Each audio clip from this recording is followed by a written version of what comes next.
muraho. Yigeze gutera ubwoba Ronald Reagan wategekaga Leta Zunze Ubumwe za Amerika aca umurongo ntarengwa mu nyanja ya Mediterane, amubwira ko niba yumva neza ko Amerika ari igihangange yawurenga maze ibikurikiraho mukazabyiga mu mateka. Ibyo byashyize Colonel Muammar Kadafi ku mwanya wa mbere w'umwanzi Amerika yari ifite ku butegetsi bwa Reagan wakundaga kumwita Mad Dog. Mwe muretse gato, abakiri bato bumva ibigwi bye bakagira ngo ni ibikabyo, ariko uyu mugabo wategetse Libya imyaka 42 amateka agaragaza ko yari igihangange kandi akagira umwihariko mu bakuru b'ibihugu babayeho n'abazabaho kuri uyu mugabane wanjye nawe Afrika. Bamwe bamufata nk'umuyobozi washatse guhindura Afrika akazitirwa na bagenzi be batumvaga ingenga bitekerezo n'icyerekezo kizima byakorwamo, mu gihe abandi bayobozi bagenzi be bamushinjaga kwishyira hejuru yabo yishingikirije ubukungu rurema yatatse mu gihugu cye mu bukoryo bwinshi no kubihenuraho. Colonel Muammar Kadafi rwose umunsi umwe aritonda yitegereza Mobutu wategekaga Zaire. Uyu ni umuboyi w'abazungu. Kimwe n'abandi bategetsi yagiye agarukaho mu bwishongozi bwe, bamwe bemeza ko butatandukanaga n'ukuri kw'imiterere y'abategekaga muri icyo gihe ndetse na bamwe mu bariho kuri ubu. Nyuma kubagezeho ikiganiro kigaruka ku mabanga mwahishwe y'ukuntu isi yibye umutungo wa Colonel Muammar Kadafi amaze kugambanirwa no kwicwa urw'agashinyaguro mu nkuru twababariye ikazamura agahinda n'amarangamutima ya benshi, tugakurikizaho igitabo Green Book Kadafi yanditse ubwe n'intoki ze aninyega cyane imikorere y'inteko zishinga amategeko muri Afrika, akabaranishwa gicigatiye hamwe n'imbunda no mu bwoko bwa pistoli yari ikozwe muri zahabu. Hari abasangira ngendo bakomeje kutwandikira inshuro zirenze imwe badusaba kugaruka ku mibereho y'abana ba Muammar Kadafi, aho baherereye n'ibyo bari gukora, ndetse by'umwihariko kuwitwa Saif al-Islam Kadafi utarahwemye kugaragaza ko azagera ikirenge mu cyase kugira ngo abanyalibiya bakinafite byinshi bibukira kuri se bongere gufubikwa amafufu n'amafaranga. Ibi kubitekereza no kubigarukaho si ukuzura kaboze, ahubwo nuko birimo isomo rikomeye cyane ryo kugereranya injangwe n'ingwe. Ubw'ingwe ikaba ubuzima bw'abanyalibiya ku butegetsi bwa Kadafi, nawe injangwe ikaba ubwo babayemo kuri ubu. Libya ni igihugu nako ni icyenda gusa n'igihugu kuko cyitwaga Libya kuri ubu, ari n'abadatinya kuvuga ko cyajyanye n'urupfu rwa Kadafi bakurikije uko cyahindutse kuva mu 2011 ubwo yamaraga gusanga basogokuruza. Impamvu ni nyinshi inshuti yanjye, iy'ingenzi ishingiye kuri Kadafi ubwe, cyane cyane kuba nta butabera yigeze ahabwa bujyanye n'uko yishwe. Icyo ni icya mbere. Icya kabiri ni ukwivanga kw'ibihugu by'amahanga mu bibazo by'imbere muri Libya, by'umwihariko ibihugu nka Leta Zunze Ubumwe za Amerika, Ubwongereza n'Ubufaransa bitigeze byifuza na gato ko Libya yakongera kwitwa igihugu kundi. Aya magambo yavuzwe na Mustafa Fetuli ku itariki ya 22 z'ukwa 10 kwa 2018, umwe mu banyamakuru bakomeye kandi b'inararibonye akaba n'umunyalibiya, nyuma y'imyaka 7 Colonel Muammar Kadafi yishwe. Inguzanyo zitagira inyungu, umuriro w'ubuntu kuri buri muturage wa Libya, ubuvuzi bw'ubuntu werekejwe n'abaganga b'inzobere bakoresha ibikoresho bigezweho, kurangiza amashuri waba utarabona akazi ugatangira guhabwa umushahara wakabaye uhembwe iyo ufite akazi, guhabwa isambu, inzu n'ibikoresho by'ubuntu ku muturage wese ushaka kwinjira mu buhinzi bwa kijyambere, hakiyongeraho naho guhunika imyaka yose uzeza, kwigira ubuntu kuva amashuri y'incuke, abanza, ayisumbuye na kaminuza n'ibindi byiza byinshi twagarutseho. Muribuka ko aribyo byari bitatse paradizo y'igihugu cya 16 mu bunini kuri isi dutuye. Wamaze guha abaturage utegeka ibyo byose, wakwiyumva ute? Colonel Muammar Kadafi utarukiyita perezida yategekaga Libya mu muderi w'icyafatwa nk'ubutegetsi bwa kivandimwe mu cyo yise Jamahiriya y'Abarabu ya Libya. Kadafi yategetse Libya muri ubwo buryo, agacishamo akanahinduranya uburyo bwo gutegeka iki gihugu binyuza mu kijyanye n'ubumwe no kwihagararaho kw'Abarabu, ubundi akifashisha ubusosiyaliste bwa cyarabu cyangwa se ubwa kisilamu, ahanini bijyana no gufashanya, kuzamukira rimwe, kugeza ubwo yaje kwihimbira ku giti cye uburyo bushya bw'imitegekere yise Third International Theory cyangwa Third Universal Theory and Gaddavism yazanye mu 1973. Iyi nayo mwazabishaka ubwo tukayibavira imuzi twifashishije bimwe mu bitereka bumenyi bigarukaho. Yemwe nimureke tujye ku cyatuzinduye cyo kureba aho umuryango wa Kadafi uherereye kuri ubu. Uyu mujyi kurimo amaduka menshi agurisha amatelefone, ndakura iryizeye nguramo iPhone kandi bakampa garanti. Niba nawe wibaza ikibazo nk'iki, sigaho kubunza imitima wirirwa ushakisha, kuko Future Mobile Store niwo mwihariko wacu. Uhereye ku mafaranga 150 gusa, iri duka riraguha telefone zigezweho za Samsung na iPhone n'ama accessoires yazo nka charger, screen protector, cover, écouteurs, speaker ndetse n'ibindi. Kuva kuri iPhone XR kugeza kuri iPhone 17 Pro Max na Samsung Galaxy 05 kugeza kuri Samsung Galaxy S25 Ultra na Fold 7 zose nshyashya kandi ku giciro gisa n'icy'uruganda, urazisanga muri Future Mobile Store. Ushaka guhindura telefone ya iPhone cyangwa Samsung ufite ukagendana nigezweho ibizwi nka top up, urayizana ukongera udufaranga duke tukagufasha kuyihindura ukagendana nigezweho. Umwihariko muri Future Mobile Store ni uko iguze telefone yacu tuguha garanti y'imyaka 2. Waba uri muri Kigali cyangwa uri mu ntara, iyi telefone turayikoherereza kandi tukishyura igiciro cyo kuyikugezaho. Dukorera mu nyubako yo kwa Makuza ateganye na parking ya Beka, hakurya haba haparitse abamotari ku muryango wa 35. Ku bindi bisobanuro waduhamagara cyangwa ukatwandikira kuri 07847286 no kuri website wa@futuremobile-store.rw. Wadusanga no ku mbuga nkoranyambaga zacu hose ni Future Mobile Store. Gana Future Mobile Store, telefone zigezweho mu Rwanda tuzishyire mu biganza byawe. Icyizere cyanjye mu kubaka inzu nishimiye nacyeguriye inzobere mu bwubatsi, abanyamwuga kandi babizerwa. Birumvikana yuko amafaranga nateganyirije inzu yanjye ntashobora gupfa kuyatera inyoni. Nagize amahirwe yo guhura na Messi Limited. Nabasabye guhera ku mbata y'inzu y'igishushanyo, ndashima. Mbabwira kumbarira ibikoresho bizayigendaho, nabyo ndabishima. Navuganye n'abakiriya benshi bubakiye mbere, sura n'imishinga yabo, nsanga niba nta makemwa. Mu kunyubakira inzu yanjye bazayimpa baranakoze finisage, yewe ngenda ninjira gusa. Abangaba si babafundi wishyura bwacya ntumenye irengero. Oya, nta nubwo bagusaba amafaranga y'umurengera ngo bisagurire. Bagenzwa no gutakisha umujyi inyubako zizaramba n'ubwiza. Messi Limited, ikigo gikora imishinga y'ubwubatsi bw'amoko yose, niba ukuriye guha icyizere. Duhamagare kuri 0727 73 0860 cyangwa usura ibiro byacu ku Muhima.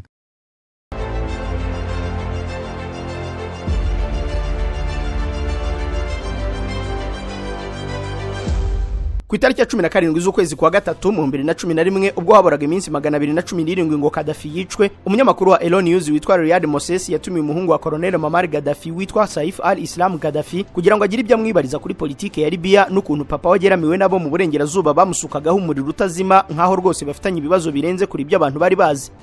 Yamubaje cyose apfa nabo mu burengerazuba ku buryo bagambirira kumurimbuza umuriro nk'uwa Gehenomu. Ahera kuri Leta Zunze za Amerika, Ubwongereza, maze ikibazo kibanziriza cyanyuma umunyamakuru Riyad mubaza by'umwihariko icyatumye Ubufaransa na perezida wabwo w'icyo gihe Nicolas Sarkozy byari bishyushye cyane, ndetse Ubufaransa bugwaruza isi yose busaba ko Kadafi yakurwa mu nzira vuba na bwangu. Atari indimi yavuze ko nta kindi bapfa atari ubutunzi n'amafaranga atagira ingano bahaye Sarkozy mu buryo butandukanye, ahubwo yanavuze ko amafaranga yabo ariyo yamugije ku mwanya wa perezida yari yicayemo, anamusaba ko yatangira gutegura gushaka uko yayishyura. Mbere na mbere Sarkozy agomba kubanza kwishyura amafaranga yafashe muri Libya kugira ngo yiyamamaze. Rwose twateye inkunga kwiyamamaza kwe, dufite ibizibiti byose kandi twiteguye kubishyira ku karubanda. Ikintu cya mbere dusaba uyu mwijogonyozi ngo ni Sarkozy ni ukwishyura abanyalibiya. Twamufashije kuba perezida ngo nawe azafasha abanyalibiya, ariko reba aradutengushye. Mu byumve ko vuba tuzashyira hanze ibizibiti byose birimo impapuro hamwe yewe n'iz'amabanki. Nyuma yaho yagiye no kuri Al Jazeera none haza no guhishura amabanga twese twahishwe. Yavuze ko Nicolas Sarkozy ndetse na bagenzi be bo mu Burayi na Amerika ari abarozi n'abicanyi kabutindi. Avuga ko leta ya papa we n'abaturage bari Libya bakorewe akagambane kandi baza kuvumbura ko Nicolas Sarkozy, CIA n'andi mahanga yari abirimo. Ibyo yavugaga ni igikuba n'ishyano ryigeze kugarukwaho muri Libya mu 1998 ubwo mu bitaro by'abana bya Al Faith aho nyine muri Libya ngo hakoreraga abaganga b'abanyamahanga batandatu baturukaga muri Bulgaria. Aba rero bari baroherejwe mu kiswe ubufasha no gusangira ubumenyi ku mpande z'umuryango w'Uburayi na Libya. Aba rero ngo bakoze amahana atari bwigera baho mu kiganga aho bafataga impinja zivutse bagahita bazitera amaraso arimo virusi itera sida. Nuko ababyeyi batangira kubona abana babo bafite ubwandu kandi bo batabufite, imibare iriyongera ku buryo abana 426 byemejwe ko batewe amaraso arimo sida. Nuko leta ya Kadafi byinjiramo basanga koko abana batewe amaraso ku bwende kandi byakozwe n'abo bazungu. Kadafi yahise avuga ko abo bagomba guhita bahabwa igihano cy'urupfu nta kabuza, kuko n'ababyeyi b'abana nicyo basabaga, kuko abenshi muri abo bana nabo bari bamaze gupfa. Ikibazo cyaje kubizamo rero ngo leta ya Kadafi yatunguwe n'ukuntu amahanga yose yahuruye agasaba ko abo bantu batakwicwa, hazamo ndetse n'abaperezida b'ibihugu barahaguruka bajya muri Libya guhendahenda Kadafi ngo yenda adindiza igihe cyo gushyira mu bikorwa igihano cy'urupfu bari bakatiwe. Ariko ngo Nicolas Sarkozy wari inshuti yabo yohereje ubugira kabiri umugore we Cecilia Sarkozy asaba ko abo bantu babamuha. Biza kurangira ku itariki ya 24 z'ukwa karindwi kwa 2007 Perezida Nicolas Sarkozy agiye mu bitangazamakuru batabivuganye, maze yemeza ko abo bantu barekuwe na Libya. Ibyo yahise abyemeza maze babura uko babigira, bemeza ko bagiye kubyigaho. Gusa muri ibyo bihe ngo bari bamaze kuvumbura ko kuva kera iyo batabavumbura bari bagambiriye kurimbura abanyalibiya babinyuje muri virusi ya sida. Yahise avuga ko n'ibindi bihugu byabigendamo gahoro mu kwizera abaganga mvamahanga baba baje mu bikorwa byitwa ubufasha hano muri Afurika. Ibyo yavugaga yanabisubiyemo nyuma yuko papa we yishwe. Ntimurambirwe cyangwa mugire ngo twibagiwe ya ngingo yatuzinduye y'abana ba Kadafi. Baherereye nyuma yuko se yishwe?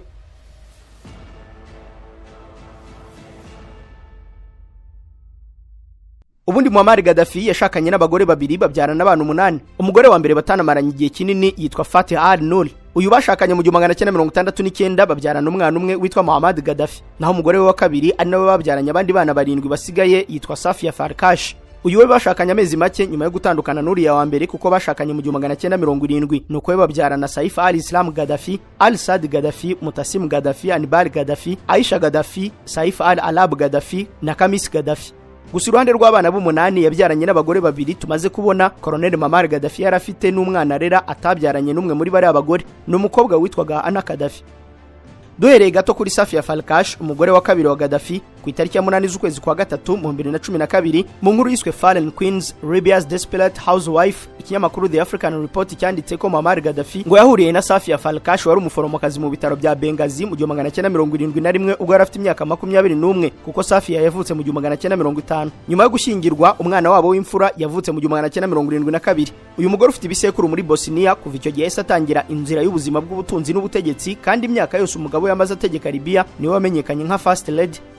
Uyu mugore utarakunze kugaragara mu ruhame nk'uko bigenda ku bandi ba First Ladies, imbaraga yagiraga ku butegetsi bw'umugabo we zasaga naho ari nke cyane, ariko zigakorera inyuma y'amarido bitewe n'uko umugabo we yamwizeraga cyane. Ukwizerwa kwe kwabaga karusho iyo byageraga ku ngingo yo guha inshingano umwe mu bakomoka mu miryango ya bombi, ahango Gaddafi yaramwumvaga cyane. Nimero y'ibihumbi 2669 y'ikinyamakuru Jeune Afrique handitsemo ko guhera mu ntangiriro z'ubuhungiro bwe nyuma y'uko Tripoli irindimukanye n'umugabo we, Safia Falkash ngo asigaye ari umugore ufite agahinda gakabije. We n'abahungu be babiri n'umukobwa we Aisha babanje gutuzwa mu nzu y'akataraboneka yahawe na leta ya Algeria mu nkengero z'umurwa mukuru w'icyo gihugu Alger, nyuma bahungira muri Oman no muri Arabia Saudite, gusa bitewe n'uko atakunze kwigaragaza cyane mu itangazamakuru no mu biganiro bitandukanye, aho aherereye kugeza ubu ntawe uhazi neza, nubwo amakuru menshi yemeza ko ashobora kuba ari mu Misiri.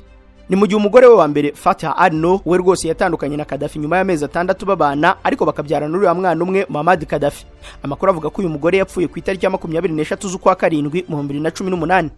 Kubirebana n'abana be, Kadafi yabyaye abana 8, abahungu 7 n'umukobwa umwe. Umwana we mukuru ari nawe rukumbi yabyaranye na wa mugore batandukanye ni Muhammad Kadafi.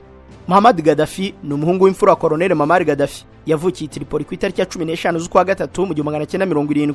Bitandukanye n'abandi bavandimwe be, uyu muhungu Gaddafi yabyaye kuri wa mugore babanye amezi 6 gusa, ntiyagaragaye muri politike cyangwa igisirikare, ahubwo yari yarihebeye ubucuruzi n'ikoranabuhanga. Nubwo yari imfura kuri se, ntiyigeze yishimira kwifatanya nawe mu butegetsi bwe cyangwa ngo ananugwanugwe mu bashobora gusubirira se ku butegetsi.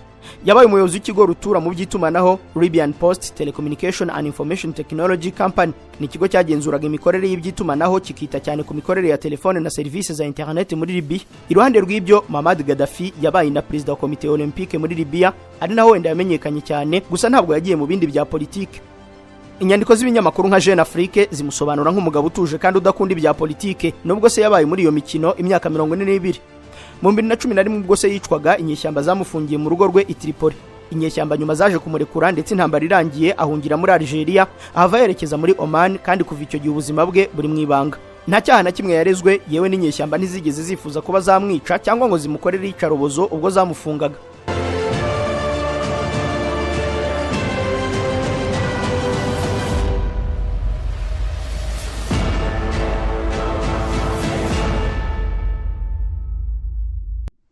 Umwana wa kabiri uzwi cyane wa Kadafi ni Saif al-Islam Kadafi. Uyu ni umuhungu w'imfura Muammar Gaddafi yabyaranye na Safia Falkash, yavutse ku itariki 25 z'ukwa gatandatu ku cya 1972. Numwe mu bana ba Gaddafi wamenyekanye cyane mu muryango we, akaba yarafatwaga nk'ushobora kumusimbura ku butegetsi, kandi na n'ubu ngo aracyafite ako kayihayiho. Ubwo yafungurwaga mu kwa gatandatu kwa 2017 mu nkuru uhuyize Saif al-Islam Kadafi, Al Jazeera yanditse ko uyu mwana wa kabiri wa Gaddafi yari nawe muntu wa kabiri mu butegetsi bwa se. Yize muri London School of Economics, aho yakuye impamyabumenyi y'ikirenga PhD mu by'ubukungu. Ari kuri iyo kaminuza byavuzwe ko igitabo gisoza amasomo ye ngo cyanditswe n'undi muntu, bagashinja kaminuza ko yafashwaga na leta ya Libya igihe umuhungu wa Kadafi yahigaga. Ibi nabyo ni mudushakira urwururukanzu, nta kabuza tuzabiganiraho. Uburyo rwose izi kaminuza zahahamuye benshi ngo ni izambere mu myigishirize no gusohora abanyeshuri b'incabwenge, zigira zitya zikakira zabitugukwaha, ugasanga zatanze impamyabumenyi zizira ubumenyi mu mitwe y'abazihawe. Maze wakumva ngo mwene kanaka yizaha, ibikuba bikagukuka, ariko wareba ibyo akora mu nshingano ugasanga ntahuriye n'uwizi no muri Afrika. Yewe mureke dukomeze.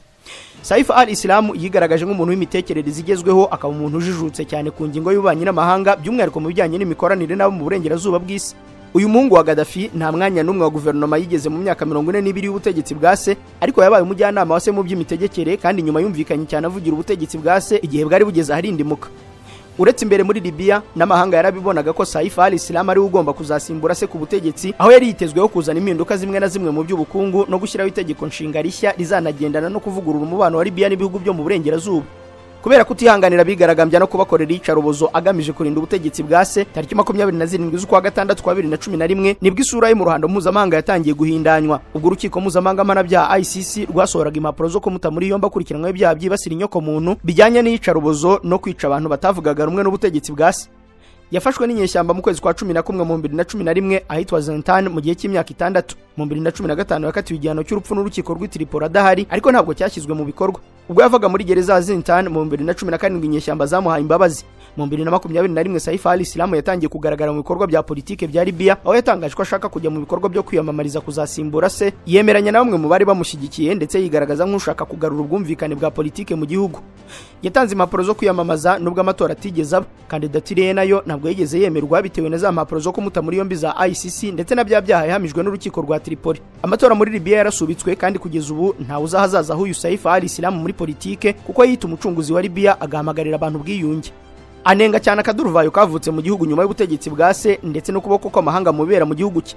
Kugezana n'ubu kandi aracyashakishwa na ICC, ariko Libya yanze kumutanga. Saif al-Islam yibereye muri Libya ajya aho ashaka, cyane cyane mu bice by'amajyepfo n'uburengerazuba bw'iki gihugu, kuko ari wayoborwa n'inyeshyamba bavuga rumwe. Aracyafashwa n'ubwoko akomokamo n'akarere Libya iherereyemo ndetse n'abandi bari inshuti zase. Aheruka kugaragara bwa nyuma mu 2024 mu mujyi wa Zintan. Al-Saad Kadafi niwe muhungu wa gatatu wa Colonel Muammar Kadafi. Yavutse ku itariki ya 25 z'ukwa gatanu mu 1973 i Tripoli muri Libya. Uyu muhungu wa Kadafi ni umukinnyi w'umupira w'amaguru wawukinnye kandi akanawuyobora muri Libya. Yakinnye mu cyiciro cya mbere muri Libya, abakapiteni w'ikipe y'igihugu, akinira Perugia, Udinese na Sampdoria zo mu Butaliyani. Nubwo izo kipe yazigezemo, nyamara byaragoranaga kumubona mu kibuga.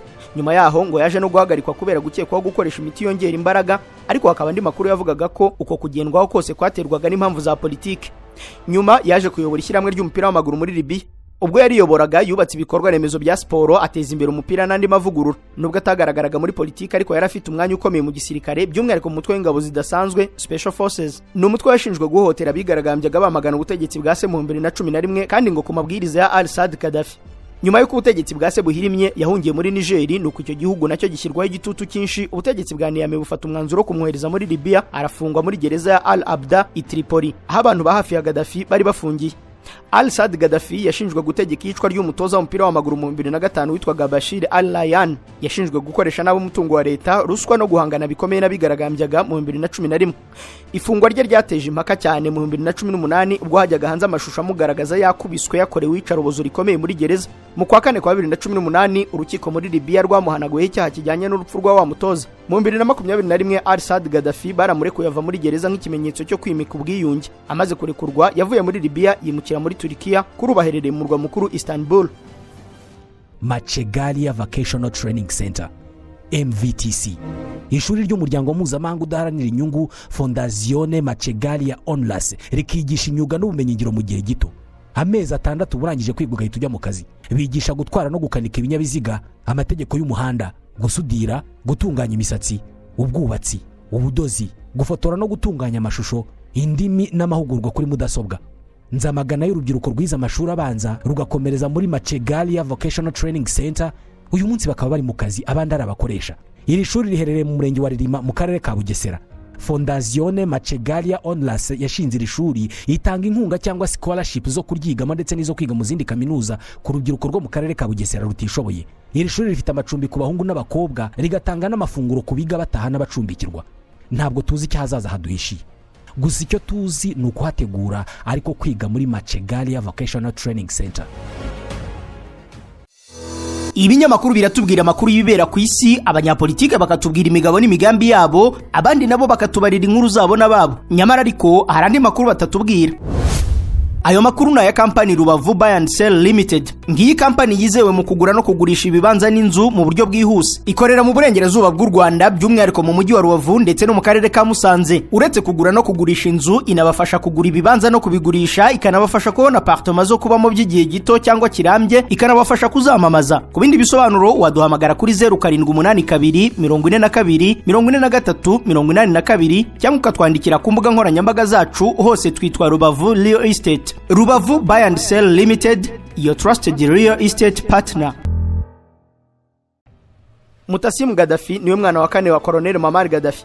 Mutasim Bila Kadafi yavukiye i Tripoli ku itariki ya 18 z'ukwa 12 ku cya 1974, apfa mu 2011 ku itariki 20 z'ukwezi kwa 10 aguye Sirte muri Libya. Uyu muhungu ari mu bana ba Kadafi bari bakomeye mu gihe cy'ubutegetsi bwa se, kuko yari n'umujyanama wa se mu by'umutekano w'igihugu. Yatangaga raporo y'umutekano w'imbere mu gihugu, ubutasi nuko ibikorwa bya gisirikare byo kurwanya iterabwoba biri kugenda ako kanya kuri se nta wundi muntu abajije. niwe mwana wa Kadafi wari ukomeye mu bya gisirikare bitandukanye na mukuru we twabonye Saif al-Islam we wirunduriraga cyane mu bya politike. Kubera kuba mu nzego za gisirikare kandi mu bushorishori bwazo, Mutasimu Kadafi yari yarafunguye kampani zigenga zicunga umutekano mu gihugu. Mu 2009 yagiye Washington abonana n'abategetsi ba Amerika barimo Hillary Clinton wari umunyamabanga wa leta ushinzwe ububanyi n'amahanga. Mu ntambara yo guhirika ubutegetsi bwa se mu 2011 niwe wayoboye ibikorwa bya gisirikare byo kurwanirira ingoma ya se. Ibindiro bye byari Benghazi, yaje kubyimurira mu mujyi wa Sirte aho savuka. Uyu muhungu yabaye umuyobozi w'urugamba w'ingenzi cyane cyane mu mezi yarwo ya nyuma. Mutasimu Kadafi yafashwe matekwa n'inyeshyamba ari muzima zimufata amashusho zimuha amazi yo kunywa, ariko nyuma yaho yaje kwicwa mu buryo na n'ubu butarasobanuka. Umurambo we werekanwe ku karubanda uri kumwe n'uwase Kadafi mbere yuko bayitwikira yombi mu butayu.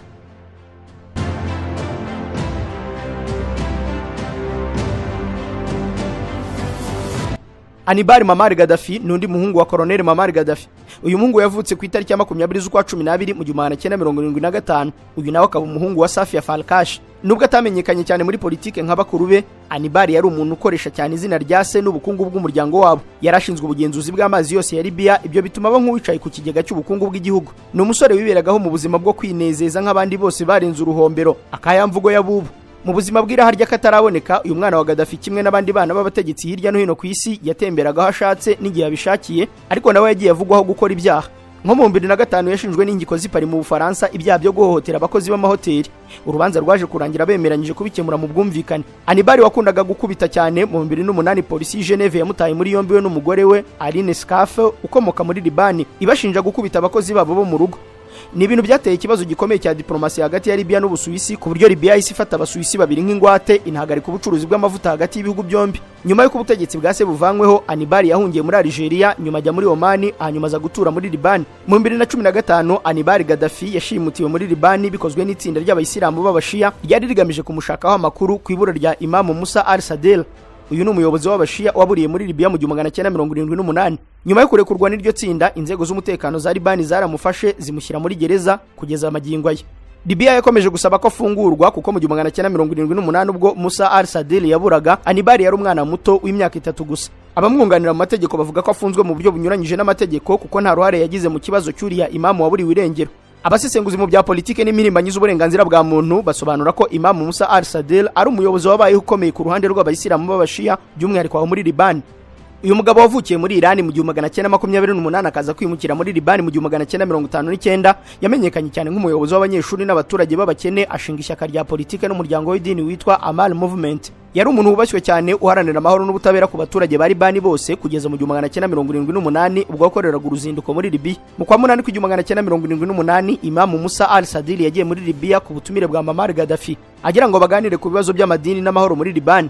Nyamara ariko akigera Tripoli we n'abandi bantu babiri bari kumwe, Sheikh Mohammed Yacob n'umunyamakuru Abdul Amir al-Sadel, baburiwe irengero mu buryo bw'amayobera ku itariki ya 31 z'ukwa munani mu 1978. Kuva icyo gihe kugeza uyu munsi imyaka 47 irashize, nta muntu n'umwe wababonye cyangwa ngo yumve ibyabo. Mu kwiregura, leta ya Mamari Kadafi yavuze ko al-Sadel yasohotse muri Libya ajya mu Butaliyani ndetse inatanga ibimenyetso by'ibipapirano byo ku kibuga cy'indege cya Roma, ariko Ubutaliyani bwarabihakanye buvuga ko nta bimenyetso bihari bigaragaza ko yigeze agerayo. Kubera iyo mpamvu Libani na Irani byamenye ko al-Sadel yaburiwe irengero muri Libya kandi Kadafi ubwe ngo niwe wagombaga gusobanura aho ari. Nyuma y'uko ubutegetsi bwa Kadafi buhiritswe mu 2011, umuryango wa Musa al-Sadel n'abayoboke be basabye leta nshya ya Libya gusobanura aho Imam al-Sadel yarengeye, ariko nta gisubizo gifatika kigeze gitangwa kugeza ubu. Uburusiya na Syria byasabye kenshi Libani kurekura uyu muhungu Anibari wa Kadafi, ariko kugezana n'ubu ntabwo birakorwa.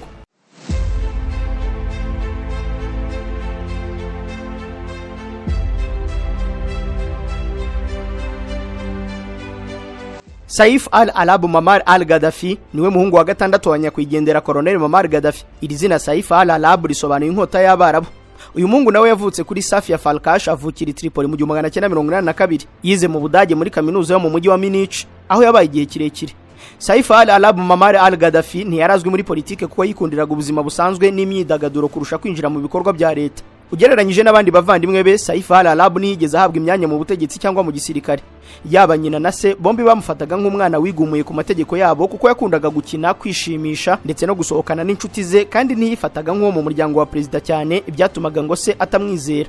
Mu gihe cy'ibitero bya OTAN muri Libya mu 2011, indege z'uwo muryango zagabye ibitero ku nzu ya Kadafi Tripoli, maze uwo muhungu we n'abuzukuru be batatu bapfiramo ku itariki ya 30 z'ukwa kane 2011. Icyo gihe OTAN yavuze ko yagabye igitero ahantu hari ibikorwa bya gisirikare kandi kwitari yari igamije kwica abasivili. Urupfu rwa Saif al-Arab rwababaje cyane Colonel Muammar Gaddafi kuko yamufataga nk'umwana utarashakaga kwivanga mu bikorwa by'ubutegetsi cyangwa ibya gisirikare n'ubukungu bw'igihugu, kandi ko yari umwana utarashakaga amakimbirane. Ibyo byatumye urupfu rwe rumubabaza kurusha urwa bamwe mu bandi bana be. Mu nzu Saif al-Arab yiciwemo, se Kadafi nawe yari ahari igihe icyo gitero cyagabwaga, ndetse ngo igisasu cyamuhitaniye babuzukuru batatu cyaguye hafi ye, ariko babasha kurokoka. Kubona rero umwana we n'abuzukuru be batatu bamuguye mu maso ngo byamushigisha umutima ku buryo bukomeye, birushaho kongera uburakari bwe kuba mu burengerazuba, ndetse no kumwereka ko isi yose yamugambaniye. Nubwo yari perezida kandi arambye ku butegetsi, Kadafi yari umuntu ufite imyumvire y'uko umuryango ari ikintu cyera kandi gikwiye kurindwa, kandi akizera neza ko ari ryo shingiro nyaryo ry'igihugu, ari nako yabyanditse mu gitabo cye Green Book. Urupfu rwa Saif al-Arab rwamushenguye umutima nk'umubyeyi, atari nk'umuyobozi gusa, kandi nyuma yaho mu ijambo yavugiye kuri televiziyo y'igihugu, Colonel Muammar Gaddafi yagize ati: "Abana banjye barishwe, ariko Libya ntizatsindwa. Tuzakomeza kurwanira igihugu cyacu." Umuto mu bahungu ba Kadafi yitwa Kamisi Muammar al-Gaddafi. Nawe rero yamubyaranye na Safia Farkash. Kamisi Muammar al-Gaddafi yavukiye Tripoli mu 1983. Yari muto mu bahungu ariko akabungenzi mu bana ba Colonel Muammar Gaddafi. Yayoboye igisirikare gikomeye muri Libya mbere yuko sakurwa ku butegetsi, kuko yanitiriwe brigade idasanzwe ya 32 yitwaga Kamisi Brigade. Iyo brigade yari ifite abasirikare barenga 10,000, ikaba yarafatwaga nk'ingabo zizewe cyane za Gaddafi zishinzwe kurinda umuryango we no guhangana n'abigaragambya. Kamisi Kadafi yize igisirikare n'ubuyobozi bw'intambara mu Burusiya, aho yakoreye imyitozo yihariye mu butasi n'itumanaho rya gisirikare. Mu gihe intambara yo guhirika ubutegetsi bwa se yari irimbanyije, Kamisi Kadafi niwe wayoboraga ibikorwa bikomeye byo guhangana n'abigaragambyaga mu mijyi nka Misrata, Benghazi na Tripoli. Ingabo zamwitiriwe Kamisi Brigade zavuzweho ibikorwa by'ubugome no gukoresha imbaraga z'umurengera kubigaragambyaga, kubafunga no kubica, kubatwikira inzu no kurasa abasivili. Ku rundi ruhande ariko abari bashyigiye ubutegetsi bwa Colonel Muammar Gaddafi byarangiye bamuvuga nk'umusirikare w'intwari warindaga igihugu gishaka kurimburwa n'abanyamahanga. Kamisi Kadafi yarashwe mu kwezi kwa 8 kwa 2011 hafi y'umujyi wa Talhuna mu majyepfo ya Tripoli. Indege za OTAN zagabye ibitero ku modoka yari arimo, iby'urupfu rwe bihita bitangazwa bwa mbere n'abarwanyaga leta ya se, ariko guverinoma ya Gaddafi ibanza kubihakana ivuga ko akiriho. Nyuma y'amezi make amakuru yo gupfa kwe yemejwe n'abategetsi bashya bari Libya. Kamisi Kadafi yarazwi nk'umuntu w'inkazi wumvira se cyane kandi utarigeze ashaka politike, ahubwo akayoboka igisirikare. Abari bamwegereye bamuvuga nk'umusirikare wagiraga umwete, utaravugaga byinshi ariko wakoraga cyane. Yari afite umutima ukomeye kandi ari mu bantu banyuma bari kumwe na se ku rugamba mbere yuko bombi bicwa. Numwe mu bana ba Gaddafi bapfiriye mu ntambara yo kurengera ubutegetsi bwa se. Urupfu rwa Kamisi Kadafi rero rwabaye ikimenyetso cyo kugwa k'ubutegetsi bwa se, kuko yari umwe mu bayobozi bakomeye bagombaga kubusigasira ku kiguzi icyo ari cyo cyose. Nibyo kuko nyuma gato y'urupfu rwe nibwo umurwa mukuru Tripoli wa Libya wahise wigarurirwa n'abigaragambyaga, hanyuma Muammar Gaddafi nawe aricwa mu minsi mike yakurikiyeho. Aisha Muammar al-Gaddafi niwe mukobwa rukumbi Muammar Gaddafi yabyaye. Aisha yavutse ku itariki 25 z'ukwa 12 mu 1976. Yize amategeko muri Al Fatah University i Tripoli, nyuma akomereza mu Bufaransa aho yakuye impamyabumenyi mu mategeko mpuzamahanga. Yabaye umwavoka, umunyapolitike n'impirimbanyi y'uburenganzira bwa muntu. Uyu mukobwa azi kuvuga neza Icyongereza, Icyarabu n'Igifaransa. Izina rye ryamenyekanye cyane ubwo yabaga umwe mu bari bagize itsinda ry'abavoka bari bahagarariye Saddam Hussein wahoze ari perezida wa Iraq mu rubanza rwe nyuma yo kuvanwa ku butegetsi. Mu 2006 Aisha Kadafi yashakanye na mubyara we w'umusirikare, babyarana abana 4. Umwana we muto yapfuye mu 2011 mu bitero OTAN yagabye ku rugo rw'iwabo. Numwe muri babuzukuru batatu ba Gaddafi twigeze kuvuga ko bamupfiriye mu maso. Mu mwaka wa 2009 Aisha Kadafi yari intumwa y'amahoro y'umuryango w'abibumbye yibanda ku kurwanya sida n'uburenganzira bw'abagore n'abana muri Afurika. Nyuma yo kwicwa kwa se Muammar Gaddafi mu 2011 Aisha yahungiye muri Algeria hamwe n'abavandimwe be n'abana babo. Nyuma amakuru avuga ko yaje kwimukira muri Oman aho yaherewe ubuhungiro. Kugeza ubu Aisha Gaddafi aracyariho ariko ntakunze kugaragara mu ruhame. Aheruka kugaragara mu kwa 10 kwa 2024 i Moscow mu Burusiya ubwo yari yitabiriye igikorwa cyo kwerekana ibihangano bye by'ubugeni. Ni ibihangano bivugwa ko byari bigamije kwibuka umubyeyi we n'umuvandimwe we. Hari amakuru yagiye atangazwa avuga ko ashaka gusubira muri politike ya Libya, ariko kugeza ubu ntibizwi inzira zabicishamo. Mu ivuriro Everlife nahivurije umwijima, mpivuriza n'iby'amabanga y'abashakanye. Bankoraho riraka n'abahanga pe. Nyuma yo kugira ikibazo cy'imisemburo mike bandangiye ivuriro Everlife, ndarigana baramfasha, icyo kibazo kirakemuka. Nyuma naje kujyana n'umubyeyi wanjye afite ikibazo cya hypertension, ubu ngubu ni muzima. Nashishikariza abantu bafite ibibazo by'imisemburo bigatuma batabyara, bigatuma imihango yabo itaza neza nk'uko bikwiye, kuba mwagana ivuriro Everlife bakabafasha. Murakoze cyane. Ivuriro Everlife rikorera Nyabugogo rimaze kuba ubukombe mu Rwanda no hanze yarwo mu kuvura indwara bakoresheje imiti y'ibimera kandi itunganyijwe neza mu buryo bw'ibinini, poudre cyangwa liquide. Hari abadogiteri batandukanye bagufasha kandi cyiza nuko aho waba uherereye hose ku isi imiti yakugeraho, cyane ko bakorana na DHL. Mu ndwara bavura twavugamo nk'iz'imyororokere zose, kurangiza vuba no kubura ubushake, indwara zifata abadamu zose, igwingira ry'igitsina, indwara nk'umwijima, diabete, amara, igifu, asima. Abifuza kuva ku biyobyabwenge nabo barabafasha. Ku bindi bisobanuro wahamagara cyangwa ukandikira muganga. Everlife, icyizere cy'ubuzima. Mucuruzi ngufitiye inkuru nziza, wivunika rwose kuko Swatasi irahari ku bwawe, iragufasha muri byose ukeneye. Wowe icyo usabwa no gukora urutonde n'ibisobanuro by'ibyo ushaka kugura, byose bigomba guturuka i Dubai, amazina yabyo, ubwoko bwabyo, ingano yabyo n'umubare, hanyuma Swatasi kabigufashamo. Wivunika wishyura amatike y'indege, hoteli, umwanya n'ibindi bigenda ku rugendo rwawe kuko ayo mafaranga wayazigama. Itike y'indege yarahenze cyane, amafaranga yishyura icyumba cya hoteli kongeraho amafunguro n'ibyo kunywa, utibagiwe umwanya ndetse n'amafaranga utanga ujya kugura na kiriya. Sigaho rwose ibyo bishinge Swatase kuko uwo mutwaro yawe ugutuye. Iyi kampani zabyoroshya ikungure kurushaho, maze ayo mafaranga kugarukira ari inyungu aho kuba igihombo. Mu byo tubafasha kugura i Dubai harimo imashini z'ubuhinzi, izo mu nganda, izo mu biro, imashini zimesa, izikora indi mirimo itandukanye, spare parts, imodoka, telefone, mudasobwa, amasaha ndetse n'ibindi byo mu maduka bituruka i Dubai. Akandi gashya rero nuko mbere yo kubigura tubanza kukwereka amafoto n'amashusho wakwemeza ko ari byo tukabigura. Ibi bikoresho iyo bitumije bikugeraho hagati y'iminsi 2 n'3 kubinyura mu ndege, mu gihe ibinyura mu bwato byo ari hagati y'iminsi 30 na 45. Swatasi yishyura atageze kuri 1/3 cyayo yose wari kwifashisha mu gihe wagiye i Dubai, maze ikagufasha kwegeranya ibyo waguze no kubikugerezaho bigiye. Ushobora kutuganaho dukorera igikondo cyangwa ukatwandikira kuri 0788 67 85 97. Gukorana na Swatasi ni ukuzigama amafaranga, umwanya no kwirinda ibikujagaraza. Harya muribuka ko nyuma y'urupfu rwa Kadafi binyuze mu kagambane k'umuryango w'abibumbye bahise bamusahura imitungo ye kugeza no kuri Rwanda Teri yari mu Rwanda.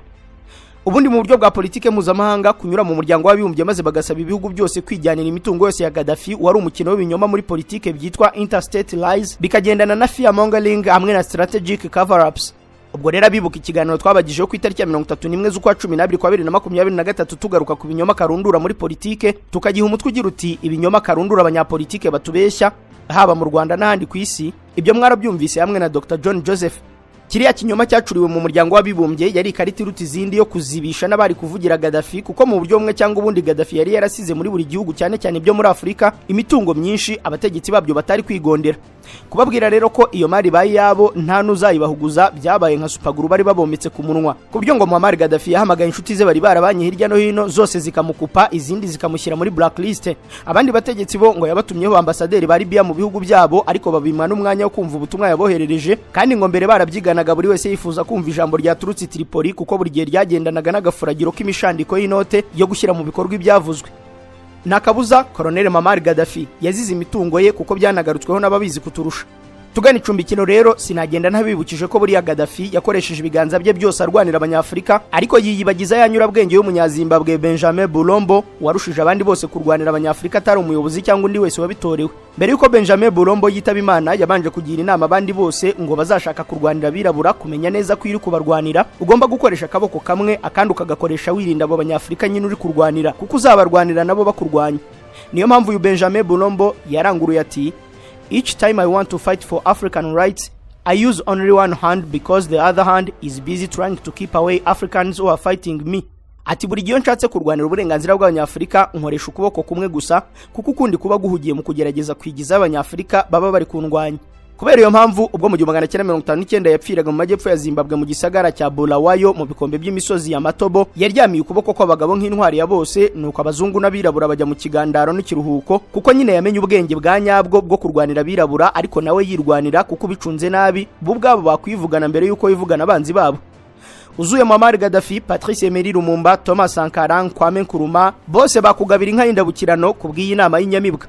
niyo mpamvu incabwenge y'umunyasenegal Leopold Sedar Senghor yamaze imyaka 20 ari perezida wa Senegal arwanira rubanda, ariko nyuma y'imyaka 20 tangaza ko ibyo kubarwanira bivuyemo, ashyira hasi bya politike n'umwanya wa perezida, yemera kujya kwiyandikira imivugo ngo azarwanisha ikaramu nibatamwumva ariko ntibazamwice, azakomeza atanga ubutumwa burimo chaque morceau de verre cache un ennemi. Ubwo abazi urufaransa basigurira abandi, amafufu n'amafaranga bibafubike. Bye. kuri iri segonda nibura abantu 16,000 bari mu kirere mu ndege bava ahantu hamwe bajya ahandi. Kuzenguruka isi bisigaye byoroshye ku buryo uko turi miliyari 8 dusa naho turi abaturanyi kubera uburyo bwo gukora ingendo bisigaye bikorwa. Ikibazo nuko gutegura urugendo bigora, gukora reservation ya tike y'indege, gushaka visa, ubwishingizi bw'urugendo. Amahirwe twagize nuko hari abantu bazobereye muri ibi bintu kandi biyemeje kudufasha. Abantu nka Ireme Travel Agents Limited, kompanyi nyarwanda iri mu zambere muri service zo gutegura ingendo, ubukerarugendo no kwakira abantu. Kompanyi yemewe n'ihuriro mpuzamahanga ry'ubwikorezi bwo mu ndege IATA. Niba wifuza kujya mu mahanga ku mpamvu izo arizo zose, icyo bigusaba ni ugutekereza urugendo rwawe gusa, ubundi ukegera Ireme Travel Agency bakagukorera reservation ya tike y'indege, bakagufasha gushaka visa, bakagukorera reservation ya hoteli, bakagukurikiranira ibya assurance y'urugendo. Iyo uturutse mu mahanga cyangwa se ujyayo, bagufata ku kibuga cy'indege ku giciro cya 50% cy'abandi babikorera. Ku bantu bari kure kandi bashobora kwishyura hakoreshejwe ikoranabuhanga online payment, tuguha link ubundi ukishyura. Ireme Travel Agency ikorera mu mujyi wa Kigali muri Mike mu nzu yo hasi mu muryango wa G41. Hamagara 07 85 36 48 cyangwa 07 89 88 0339. Ushobora no kwandika email kuri info@iremetravel.rawa. Wanasura urubuga rwa internet wa3.iremetravel.rawa. Wigeze wibaza ushobora kubona inzu nziza ku giciro ushoboye cyangwa se ubutaka bufite ibyangombwa butarimo ibibazo? Nta mpamvu yo gukomeza gushakisha, ibisubizo byose biraha. Imari Real Estate turagufasha kugura no kugurisha ibibanza, amasambu ndetse n'amazu yaba mato cyangwa manini. Dukata amasite meza kandi yizewe, tukayagurisha mu mucyo no mu bwitonzi. Ufite amafaranga make, ntugire ubwoba, turagushakira inzu cyangwa ubutaka bujyanye n'ubushobozi bwawe. Ufite ubutaka buto cyangwa bunini, turagufasha gukora inyigo y'inzu wakubakaho bijyanye n'ubushobozi bwawe. Dufite ubunararibonye mu gutanga ubujyanama ku butaka wagura buzira ingaru, mu kwirinda amakimbirane bushingiyeho, mu bunyamwuga buzira amakemwa. Nitwe ducunga amazu yawe mu buryo bwizewe. Duhamagare kuri 0783 57 86 72 cyangwa utugane ku mbuga nkoranyambaga zacu nka YouTube na Instagram, hose twitwa Imari Real Estate. Imari Real Estate, twubaka icyizere, inzozi zikaba impamo.